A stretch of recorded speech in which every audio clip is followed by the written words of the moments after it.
Hey, and what is up, movie viewers? Dena Mo Views and Reviews here, asking, what you watching?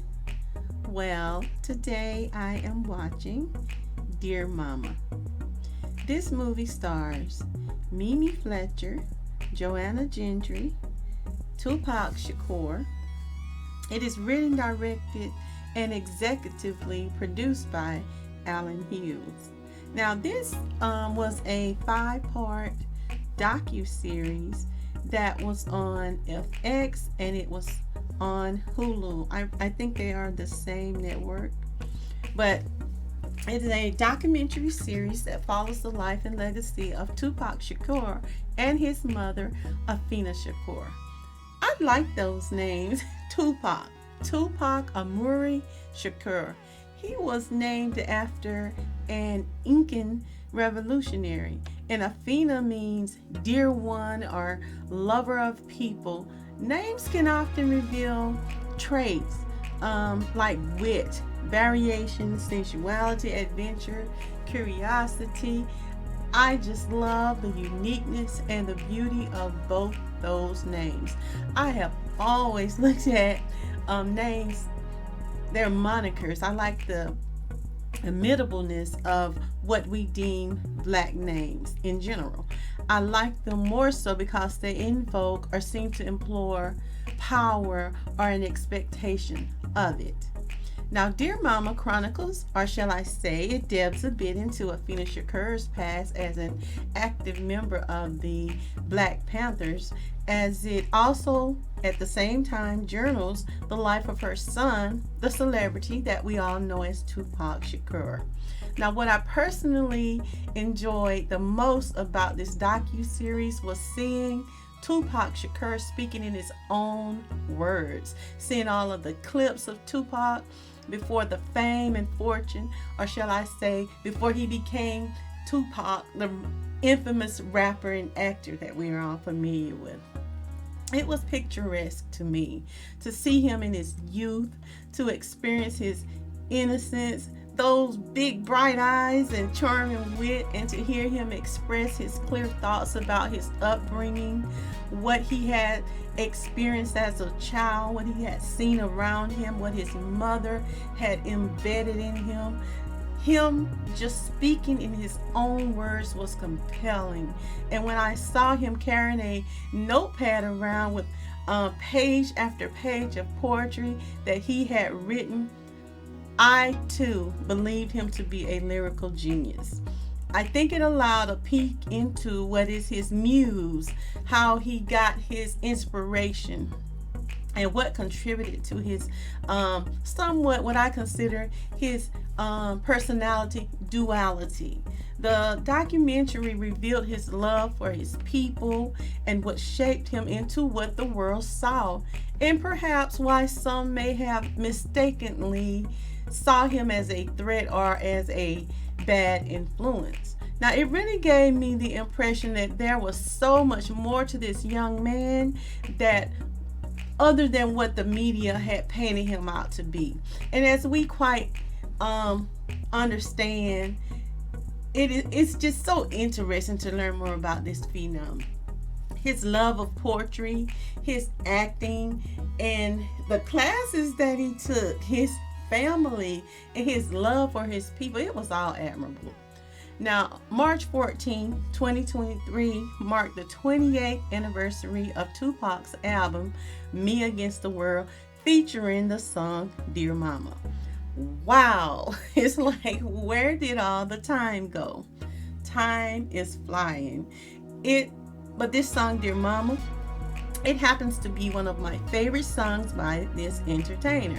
I do like How Do You Want It with Jodeci, but I still tear up listening to the lyrics of Dear Mama, and it really goes to show it wasn't just another song for him.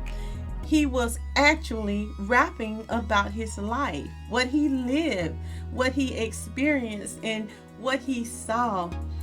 It's a beautiful song, and most people can relate to the feeling, and it's a beautiful thing to see. It's just a nice thing.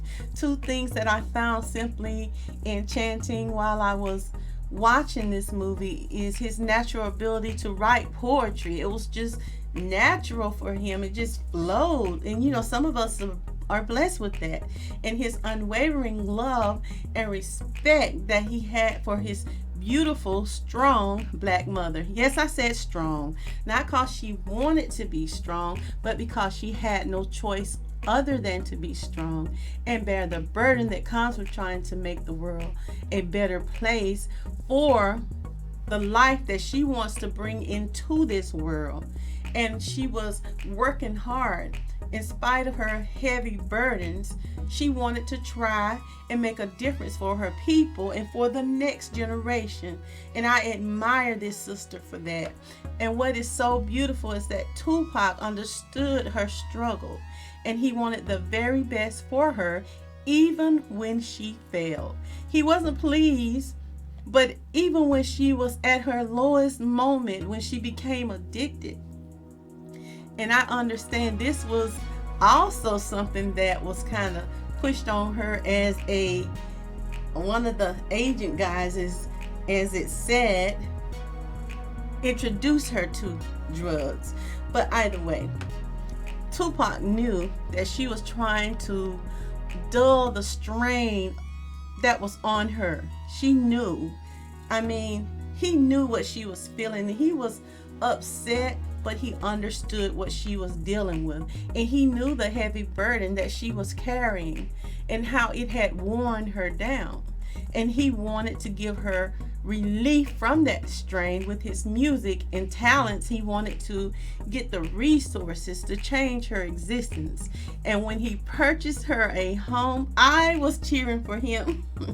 And even when the legal matters and overwhelming lawsuits robbed him of his fortune, from jail, he told Suge Knight to rent his mother a house. His focus was on his mother. And it's just so beautiful to me. But in the documentary, it says how Suge said he would not rent her a house, he would buy her a home. And all I could think was, Tupac deserved better from life. Now, I came to the conclusion that Tupac was a man of ambition. He was a compassionate person. I think he was misunderstood, and I think he was made to look a certain way by the media, because the media can make you a darling, or they can make you look like a monster. We know about media manipulation, because we know that the media has the power to make you a star. They can make you loved by all, or they can make you out to be the villain.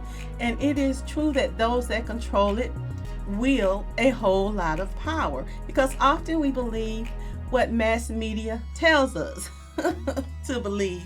So that is very common today. And this has always been used as a weapon by those in power. The media serves as an extension of their power. So it can be used to uplift or bury whom they please when and how it is deployed. So even though his mother had this fight with addiction and it took a toll on her, it also took a toll on Tupac's life. He showed respect for his mother and even managed to forgive her, for she was his role model and the person that taught him love and self-reflection and the caring and compassion for others. So his song Dear Mama showed he understood and appreciated her sacrifices. And this is why I will never apologize for standing with or for any woman that is working hard and trying to do her best to be mother and father, provider and protector to her child or to her children without the aid or assistance of the absent parent. I will always have a bias for women who do this, or if it's a man, in rare cases, I will always have compassion for them, because it's a difficult job and it's a burden that you love, but it's not always easy. And people often, they can't comprehend or they don't want to comprehend, but I don't make apologies. I just for standing with, once again, working mothers or single mothers. Now, the lyrics in Dear Mama were epic. They were relatable and they were so commendable. That kind of unwavering love is becoming more and more rare these days, as it seems today more and more modern men are losing their identity. And so many struggle with manhood and what it all entails, as well as their ability to even deal with sadness, with displeasure that is caused by non-fulfillment of one's hopes or dreams or even expectations. I've always been impressed by men that can respect, honor, and appreciate all the sacrifices that parents make or have made for their benefit when rearing them, children in general. In this case, of course, in majority of cases, it is the mother that makes the biggest sacrifice.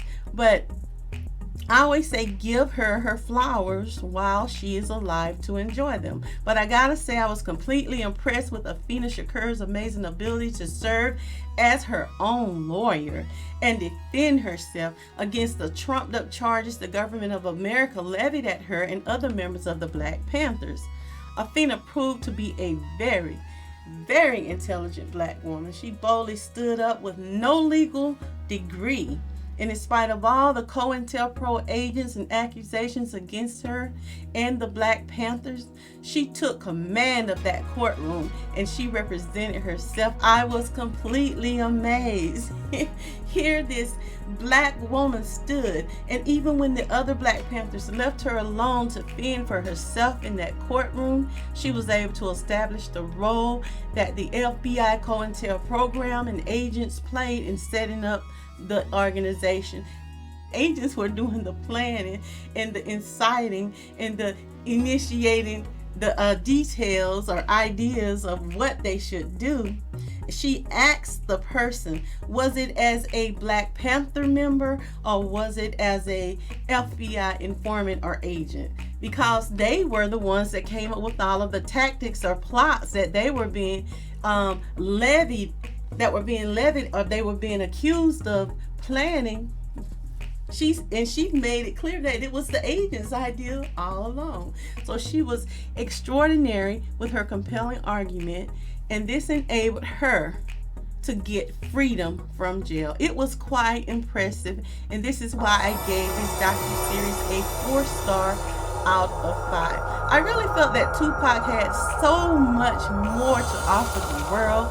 He was a talented, compassionate person that kind of got caught up in this wicked game, this imitation of life, trying to represent something other than what he really was.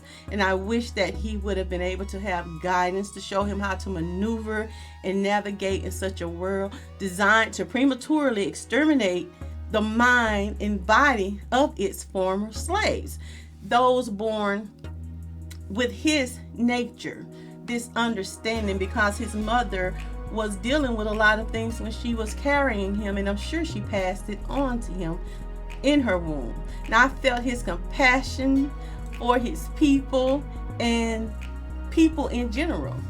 I felt he had a quality within him that made him care more than normal people was, and even down to his anger with what he saw at the lack of motivation from others who claimed to be down with the cause or said they wanted to make life better and rid themselves of false supremacy concepts and laws.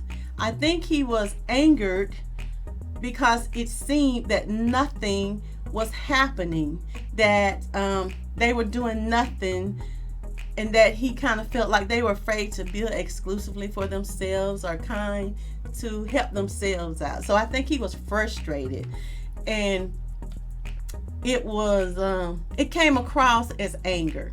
I think it was disappointment. I'm going to say that. And I only wish he had devised a different means of settling his soul, and that he would have been able to put down his stick and his armor and just tap into his mental tranquility and bring it to the surface. Even for just a little while, it would have been an opportunity for him to switch off a little bit and try to get some peace here, instead of feeling like it's him against the world. It takes a toll on the body, the mind, and the soul. He's trying to be all things to all people.